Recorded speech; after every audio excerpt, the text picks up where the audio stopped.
Upper house और lower house में एक तरफा वक्फ बिल पास होने के बाद आज पूरे हिंदुस्तान में एहतजाज किया जा रहा है।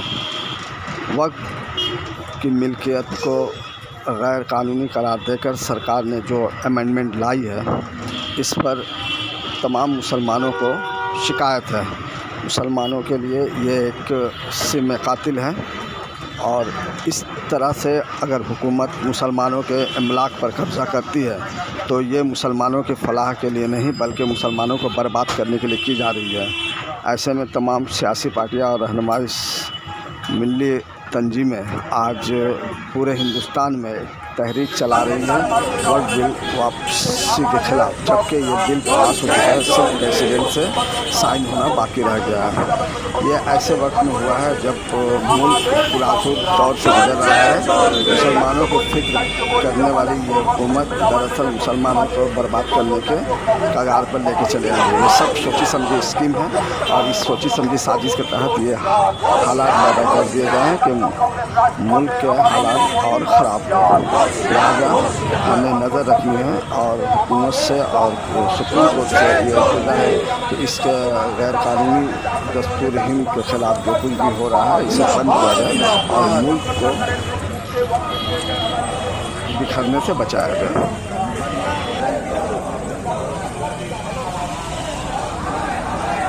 एक बड़ी रैली किया गया है जुलूस की शक्ल में। देखिए, रिजेक्ट वक्फ बिल कांग्रेस के लीडरान की तरफ से प्रदेश कांग्रेस कमेटी के शुभंकर सरकार की जानिब से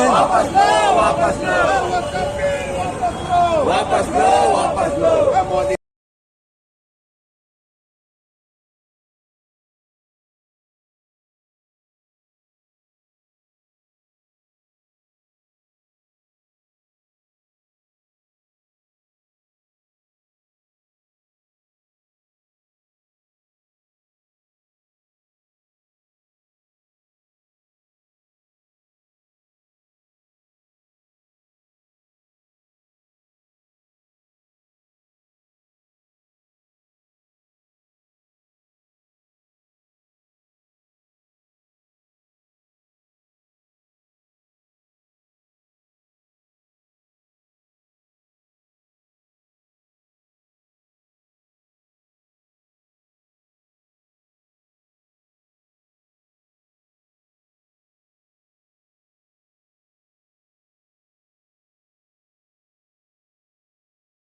जिस तरह अमित शाह बीजेपी सरकार पहले तो मस्जिदों पे हमला किया, उसके बाद दरगाहों पे हमला किया, अब ये हमारे बाप दादा का प्रॉपर्टी वक्फ जमीन पर वो लेने मांग रहा है। और जिस तरह अमित शाह का जो बयान है पार्लियामेंट में, हम ये कहते हैं उनका नियत ठीक नहीं है। अगर सही मानों में वक्फ जमीन को बचाने की कोशिश करता है तो वक्फ कमेटी के लोग जो है उनके हाथ में दे। अगर वक्फ कमेटी को घपला हुआ है उसको सही मानो वक्फ कमेटी के लोग को तहकीकात कराए, जो मुजरिम है उनको सजा दिए। और कांग्रेस पार्टी ने जिस तरह वक्फ जमीन की लड़ाई किया पार्लियामेंट में, उसको हम लोग मुबारकबाद कहते हैं, जय दिल से कहते हैं। और जब तक वक्फ बिल वापस नहीं लेता है तब तक हम लोग ये धरना करते रहेंगे, रैली चलाते रहेंगे। यही बात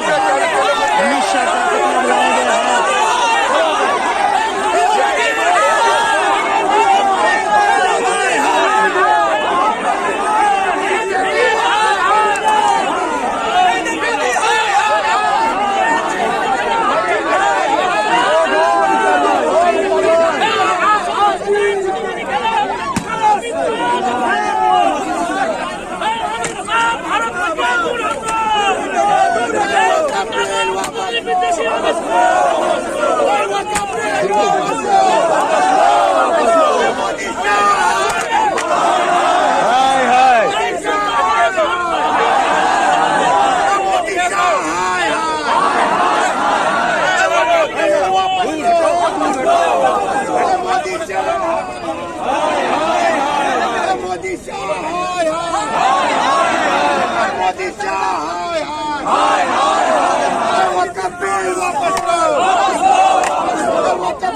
वापस लो, वापस लो, वापस लो। मोदी शाह हाय हाय हाय हाय हाय, मोदी शाह हाय हाय हाय हाय, मोदी शाह हाय हाय हाय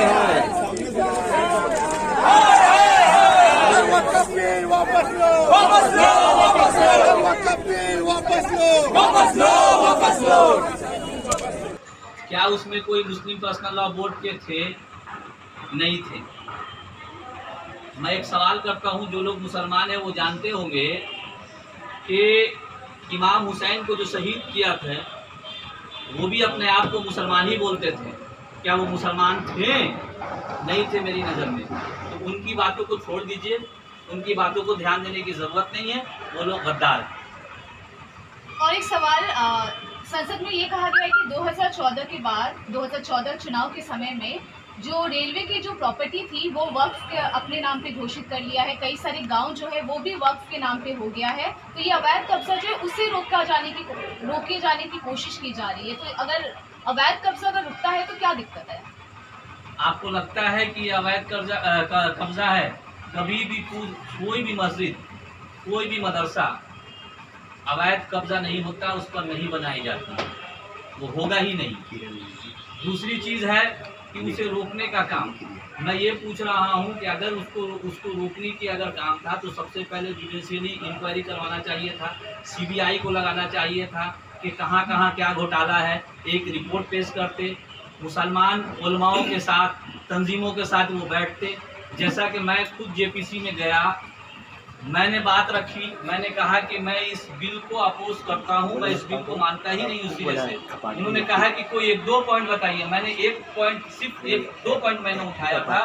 2 पॉइंट ये उठाया था, आरिफ भाई कितने हमारे, हम लोगों ने कहा कि हमारी तंजीम में, हमारे इदारे में गैर मुसलमान का क्या काम है, वो क्या समझे इस मसले को। जो वक्फ का जो कानून बना शरीयत में है, ये तो उनको क्या मालूम है। दूसरी चीज़ है कि ट्राइब्यूनल होता था, ट्राइब्यूनल का फैसला होता था, उसी ट्राइब्यूनल के फैसले को हाई कोर्ट और सुप्रीम कोर्ट उस पर फैसला देती थी। उसको ख़त्म करके पूरी डीएम को पावर दे दिया गया है। कोई भी आदमी चलते फिरते फर्जी कागज़ बनाएगा, जो टाइटल शूट होता है, मुकदमा होता है, वो टाइटल शूट बनाकर जाएगा डीएम के पास में कि ये मस्जिद जो है मुसलमानों की ज़मीन की नहीं है, फलां ने नहीं, बल्कि हमारे पिताजी, दादाजी और हमारे अबावदाद ने दिया था, इसलिए ये मस्जिद गैर कानूनी ज़मीन पर बनी हुई है, इस पर स्टे लगाया जाए। ये डीएम के पास पूरा इख्तियार होगा कि वो उस पर स्टे लगा सकता है। और आपको मालूम होना चाहिए डीएम, एसपी जो प्रशासन में होते हैं वो किसकी बात मानते हैं। तो ये बहुत बड़ा साजिश के तहत मुसलमानों को नुकसान पहुंचाने का काम किया जा रहा है, एक मजहब को टारगेट किया जा रहा है, जिसका हम लोग विरोध करते हैं। अगर ये बिल असंवैधानिक ही होती तो क्या अदालत से ये पास होती? अभी अदालत में गया कहाँ है मैडम?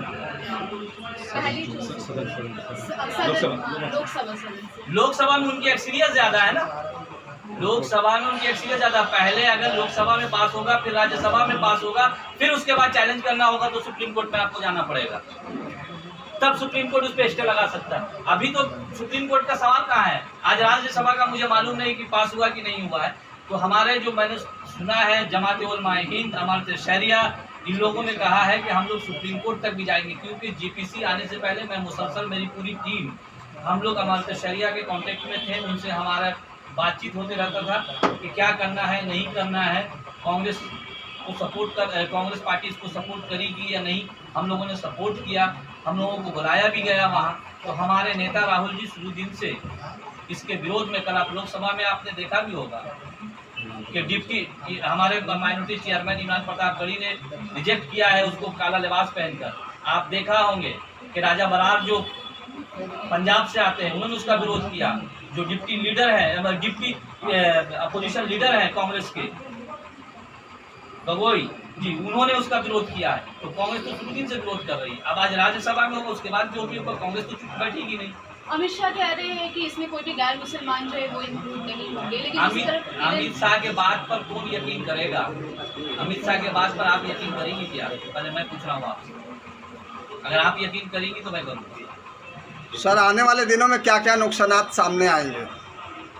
मेरी नज़र में मैं फिर कह रहा हूँ कि ये एक एजेंडे के तहत, जो एजेंडा आज से नहीं 100 साल से ऊपर से चल रहा है, भाजपा का एजेंडा, आरएसएस का एजेंडा इजराइल तय करती है, अमेरिका तय करता है, यहाँ से नहीं होता है।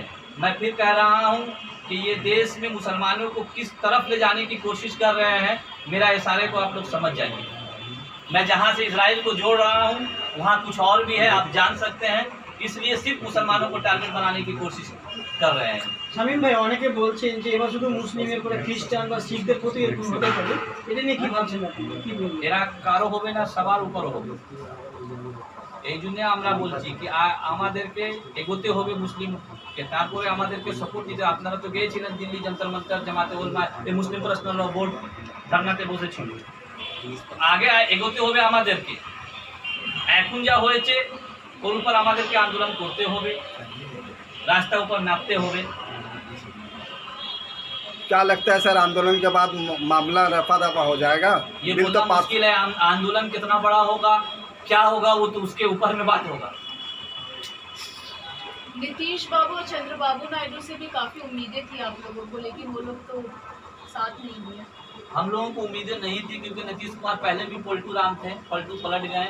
और चंद्रबाबू नायडू का भी इतिहास रहा है कि वो अटल बिहारी वाजपेयी से एनडीए में जब शुरू में थे 13 दिन 13 महीना और 4.5 साल की हुकूमत में वो शामिल थे, तो उनसे वफा की उम्मीद ही क्यों लगा रहे थे लोग। आने वाले उस दिन चंद्रबाबू नायडू का आपने एक बयान सुना होगा, लोग मीडिया में, गोदी मीडिया में बहुत नाम आया, और कुछ लोगों ने बनाया कि बिल के अगेंस्ट में।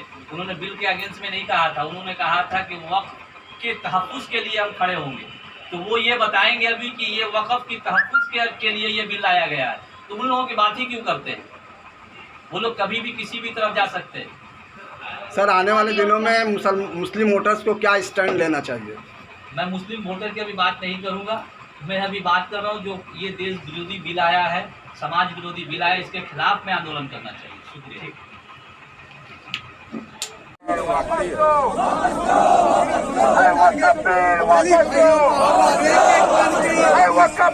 वापस लो, बीजेपी का तानाशाही नहीं चलेगा, अमित शाह का तानाशाही नहीं चलेगा।